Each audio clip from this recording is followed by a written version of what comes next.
दो तरह के सिग्नल्स होते हैं, एक तो एनालॉग सिग्नल, दूसरा डिजिटल सिग्नल।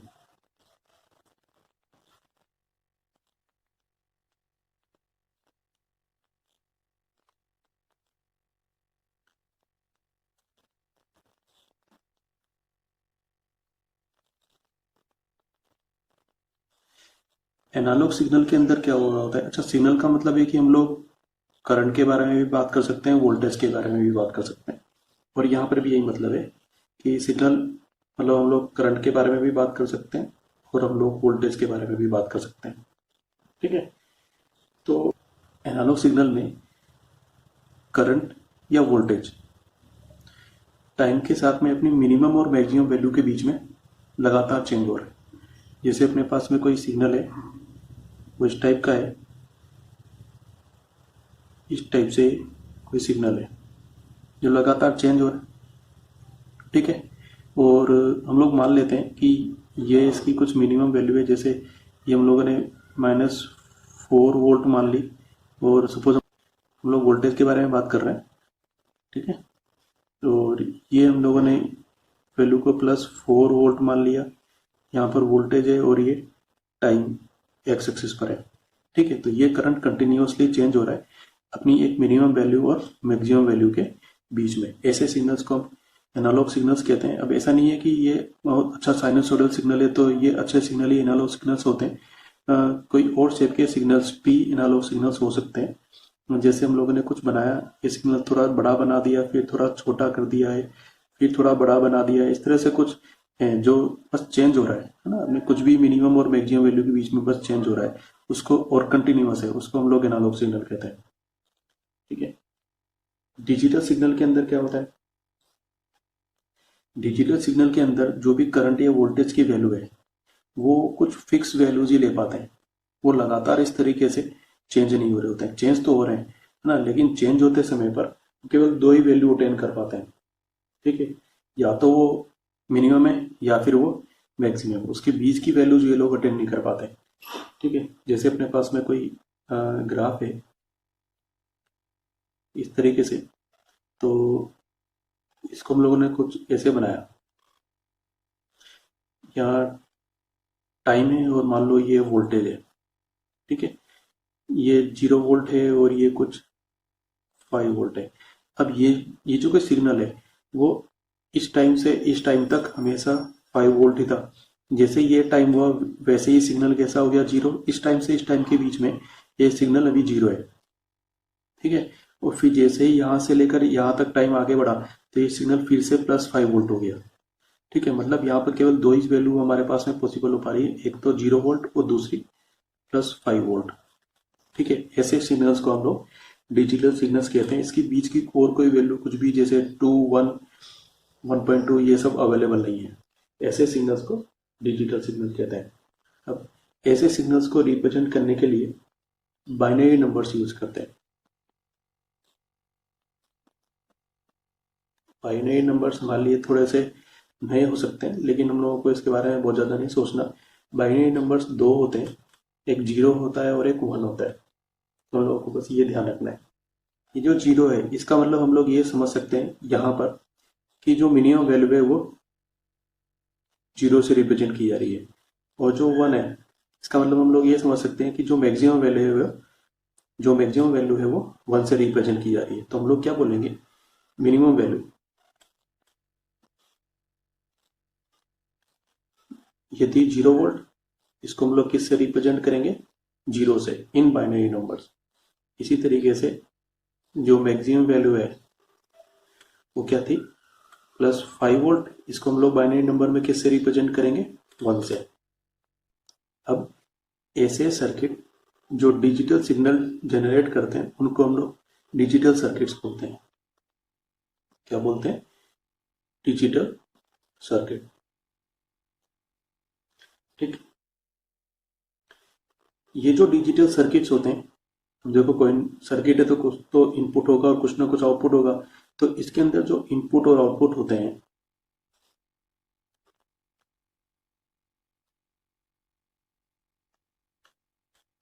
वो केवल और केवल दो ही नंबर्स होते हैं, 0 और 1। केवल दो ही इनपुट आउटपुट होते हैं। अब देखो बुलियन अलजेब्रा क्या होती है। बुलियन अलजेब्रा एक ऐसी अलजेब्रा होती है जिसमें कुछ लॉजिकल स्टेटमेंट्स होते हैं और उन लॉजिकल स्टेटमेंट्स के केवल दो ही आंसर हो सकते हैं, या तो वो ट्रू है या फिर वो फॉल्स है। इसमें कुछ लॉजिकल स्टेटमेंट्स होते हैं और ये या तो ट्रू है या फिर फॉल्स है। ठीक है, जैसे अपने पास कोई स्विच है ना, तो वो स्विच दो ही स्टेट में रह सकता है, या तो वो ऑन है या फिर वो ऑफ है। तो उसी तरीके से ये जो लॉजिकल स्टेटमेंट्स होते हैं है ना, वो या तो ट्रू रहेंगे या फिर फॉल्स रहेंगे, है ना। तो जो ऑन सिचुएशन है उसको हम लोग ट्रू से रिप्रेजेंट करते हैं और जो ऑफ सिचुएशन है उसको हम लोग फॉल्स से रिप्रेजेंट करते हैं। अब डिजिटल सर्किट्स के अंदर हम लोग दो ही तरह के इनपुट्स लिए हुए, 0 और 1। तो ये जो ऑन सिचुएशन है मतलब ट्रू सिचुएशन, ये यहाँ पर 1 से रिप्रेजेंट की जाएगी और जो ऑफ सिचुएशन है मतलब फॉल्स, ये 0 से रिप्रेजेंट की जाएगी।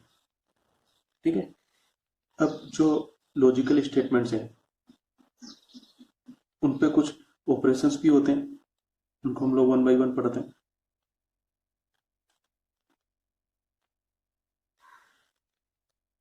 पहला है नोट ऑपरेशन।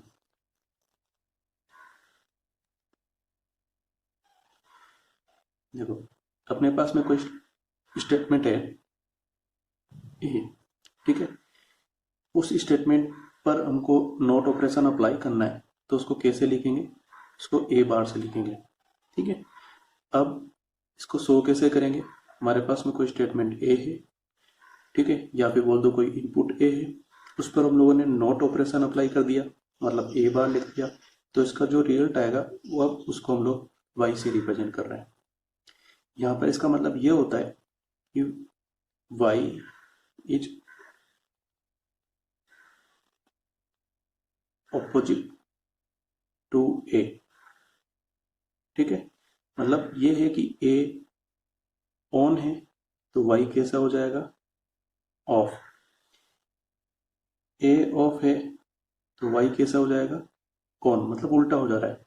तो जब हम लोग डिजिटल सर्किट की बात करेंगे तो वहां पर तो केवल 0 और 1 होते हैं, तो इसका मतलब है कि जब ए 1 है तो वाई कैसा हो जाएगा, 0, और जब ए 0 है तो वाई कैसा हो जाएगा, 1।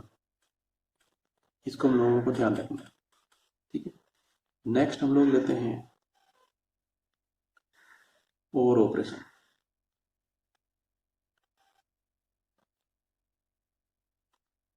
ठीक है, और ऑपरेशन में दो इनपुट हम लोग काम में ले रहे होते हैं, और कुछ इस तरीके से हो गया, या तो ये चलेगा या तो वो चलेगा।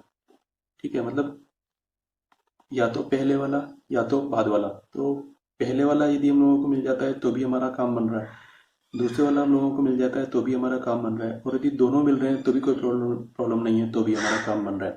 ठीक है, तो मान लो हमारे पास में दो स्टेटमेंट्स हैं, दो इनपुट्स हैं ए और बी। ठीक है, इनके बीच में हम लोगों को और ऑपरेशन शो करना है, तो इसके लिए हम लोग प्लस यूज करते हैं और जो स्टेटमेंट बनता है उसको हम लोग इस तरीके से लिखते हैं, A plus B is equal to Y. इसका मतलब है ए और बी, ए और B is equal to Y. ठीक है, अब इसी चीज को हम लोग इनके इनपुट्स 0 और 1 के हिसाब से समझते हैं। देखो ए भी 0 या 1 हो सकता है और बी भी 0 या 1 हो सकता है। तो मान लिया हम लोगों ने यहाँ पे टेबल बना ली, ए और बी। ए 0 1 हो सकता है, ठीक है, और बी भी 0 1 हो सकता है। तो हम लोगों ने यहाँ पे जो चार पॉसिबल केसेस हैं वो बना दिए। ठीक है, अब इन पर हम लोग प्लस ऑपरेशन अप्लाई कर रहे हैं। तो मैंने क्या बोला कि ए होगा तो भी चलेगा, बी होगा तो भी चलेगा, दोनों होंगे तो भी चलेगी। चलेंगे मतलब कि जो स्विच है वो ऑन है या फिर जो स्टेटमेंट है वो ट्रू है। ठीक है, तो जब हम लोग इनको टेबल फॉर्म में देख रहे होते हैं या नंबर्स को हम लोग यहाँ पर यूज कर रहे होते हैं, डिजिट्स को यूज कर रहे होते हैं, तब उसको कैसे डील करेंगे। देखो यहाँ पर ए है और बी है, तो उसका रिजल्ट क्या होना चाहिए, क्या हाँ भाई चलेगा, वाई है ए ट्रू है, बी ट्रू है, तो वाई भी ट्रू है। ठीक है, इसमें ए है लेकिन बी नहीं है तो क्या फर्क पड़ गया, चलेगा ना। ठीक है, या फिर ऐसे बोल दो कि ए ट्रू है और बी ट्रू नहीं है तो क्या फर्क पड़ गया, यहाँ पर तो कोई भी एक से चल सकता है काम। तो इसका मतलब वाई कैसा आएगा, 1, यानी कि वाई अभी भी ट्रू है। यहाँ पर ए नहीं है और बी है, ठीक है चलेगा, कोई दिक्कत नहीं है। तो यहाँ पर रिजल्ट क्या आएगा, 1। और यहाँ पर दोनों ही नहीं है, अब जब दोनों ही नहीं है तो फिर तो कुछ होने वाला ही नहीं है, तो हमारा जो रिजल्ट आएगा वो कितना आएगा, 0।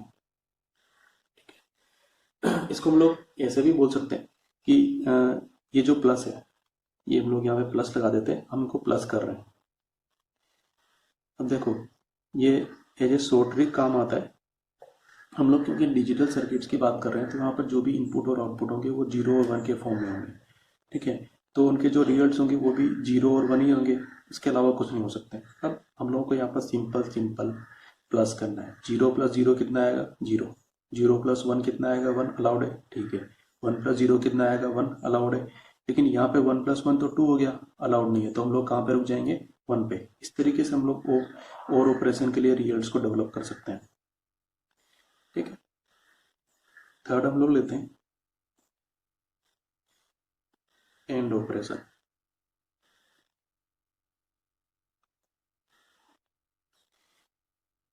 एंड ऑपरेशन के लिए भी हम लोगों को 2 इनपुट्स की जरूरत पड़ती है। मान लिया अपने पास में 2 इनपुट्स हैं ए और बी, तो इनके बीच में एंड ऑपरेशन को शो करने के लिए हम लोग डॉट यूज करते हैं। और मान लिया इनका रिजल्ट है वाई, तो हम लोग ऐसे पढ़ते हैं ए एंड बी, इस तरीके से हम लोग इसके अंदर पढ़ रहे होते हैं। तो एंड का यहाँ पर मीनिंग ये हो जाता है कि हम लोगों को ए और बी दोनों चाहिए। ए और बी दोनों होंगे तभी उसका रिजल्ट आएगा, मतलब ए और बी दोनों ट्रू होंगे तो उसका रिजल्ट ट्रू होगा, नहीं तो उसका रिजल्ट ट्रू नहीं होगा। कोई एक भी ट्रू है तो नहीं चलेगा, दोनों नहीं है तो भी नहीं चलेगा। ये बात समझ में। अब जब हम लोग इनको डिजिटल नंबर्स में समझते हैं तो उसको कैसे समझेंगे, ए बी,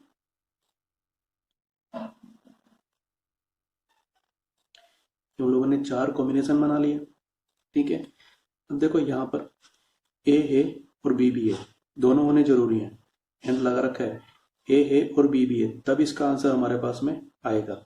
ठीक है, मतलब ये स्टेटमेंट ट्रू होगा या स्विच ऑन होगा, तो उसको हम लोग किससे लिखेंगे, 1 से। यहाँ पर ए तो है लेकिन बी नहीं है, यहाँ तो भाई दोनों होने चाहिए, तो इसका मतलब है ये स्विच काम नहीं करेगा या फिर ये स्टेटमेंट फॉल्स है, तो इसको हम लोग 0 से शो करेंगे। इसी तरीके से यहाँ पर ए नहीं है और बी है, ठीक है, लेकिन नहीं चलेगा, हम लोगों को तो दोनों सही है। ठीक, तो इसका मतलब है इसका रिजल्ट भी 0 होगा। यहाँ पे तो दोनों ही नहीं है तो कुछ होने वाला ही नहीं है, तो यहाँ पर इसका रिजल्ट 0 आएगा। अब हम लोग उसको कैसे समझेंगे, हम लोग उसको मल्टीप्लीकेशन से समझेंगे। डॉट हो रहा है लेकिन हम लोगों को क्या करना है, मल्टीप्लाई करना है। ठीक है, 0 × 0 0, 0 × 1 0, 1 × 0 0, 1 × 1 1। ठीक, अब यहाँ पर ये हमने जो बनाया है इसको हम लोग इन सब बाइनरी ऑपरेशंस के लिए ट्रुथ टेबल बोलते हैं। क्या बोलते हैं इनको, ट्रुथ टेबल। इसको हम लोग फिर से पढ़ेंगे लॉजिक गेट्स वाले पोर्शन में।